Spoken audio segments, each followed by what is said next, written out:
সিলেট ও সুনামগঞ্জের বন্যা পরিস্থিতির কিছুটা উন্নতি হলেও এখনও কুশিয়ারা নদীর ৪ এবং সুরমা নদীর ২ পয়েন্টে বিপদসীমার উপরে পানি বইছে। অন্যদিকে নীলফামারীর ডিমলায় বুড়ি তিস্তা নদীর বাঁধ ভেঙে ২ গ্রামের ৩ শতাধিক পরিবার পানিবন্দী হয়ে পড়েছে। এছাড়া কুড়িগ্রামে তিস্তা, দুধকুমার, ব্রহ্মপুত্র, ধরলা সহ ১৬টি নদীর পানি বাড়ছে। সহকর্মীদের তথ্য ও ছবিতে প্রতিবেদন। সিলেটের বন্যার পানি নামছে ধীর গতিতে। এখনো সিটি কর্পোরেশন সহ জেলার ১৩টি উপজেলার কয়েক লাখ মানুষ পানিবন্দী। পানি উন্নয়ন বোর্ড জানায়, বৃহস্পতিবার থেকে বৃষ্টি কমে যাওয়ায় পানি দ্রুত নেমে যাওয়ার সম্ভাবনা রয়েছে। সুনামগঞ্জে পানি কমায় বন্যা পরিস্থিতির কিছুটা উন্নতি হয়েছে, তবে এখনো পানিবন্দী কয়েক লাখ মানুষ। এদিকে বানভাসী মানুষ আশ্রয়কেন্দ্রে আশ্রয় নিলেও ঠিকমতো পাচ্ছেন না ত্রাণ। এখন জন্ম সনদ দিয়ে খোলো বিকাশ স্টুডেন্ট অ্যাকাউন্ট। নিজের বিকাশ নিজে কর।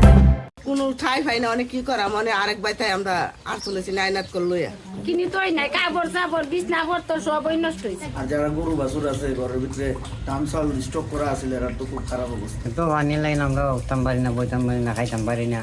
মৌলভীবাজারে বন্যা পরিস্থিতির কিছুটা উন্নতি হলেও এখনো পানি না নামায় জুড়ি, কুলাউড়া ও বড়লেখার অধিকাংশ গ্রাম ও শহরের বিভিন্ন নিচু এলাকা পানিতে তলিয়ে আছে।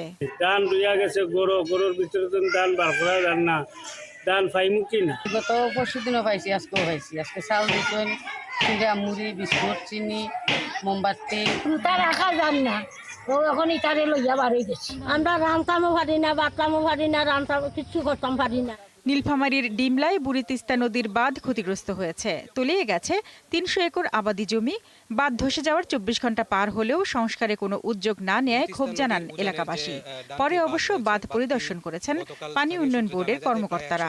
যে অংশটি ইতিমধ্যে ভেঙে গিয়েছে সে বিষয়টি আমরা সজাগ দৃষ্টি রাখছি, যাতে এমার্জেন্সি কাজ করে জায়গাটি যাতে অতি দ্রুত মেরামত করা যায়। গত ভোর রাতে এখানে প্লাবিত হওয়ার কারণে সবচেয়ে যে বড় সমস্যা হচ্ছে সামনে আমন মৌসুম আসতেছে, আমনের পুরো বীজতলা নষ্ট হয়ে গেছে। কুড়িগ্রামে তিস্তা, দুধকুমার, ব্রহ্মপুত্র, ধরলা নদী সহ ১৬টি নদীর পানি বেরিয়ে চলছে। কুড়িগ্রাম সদর, নাগেশ্বরী, ভুরুঙ্গামারী, উলিপুর এবং রাজারহাট উপজেলার প্রায় ১৫,০০০ মানুষ পানিবন্দী হয়ে পড়েছে।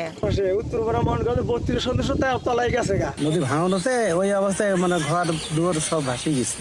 এই সবকিছু যাওয়ার পরে মনে করো যে আমাদের এইটুক জায়গা তাও আজকে মনে করো যে ভাঙ দিতে গেল। এদিকে নেত্রকোনায় ক্রমাগতভাবে পানি বাড়ছে সীমান্ত উপজেলাগুলোতে। অনেক এলাকায় নৌকা দিয়ে চলাচল করতে হচ্ছে। শারমিন স্বপ্না, ৭১।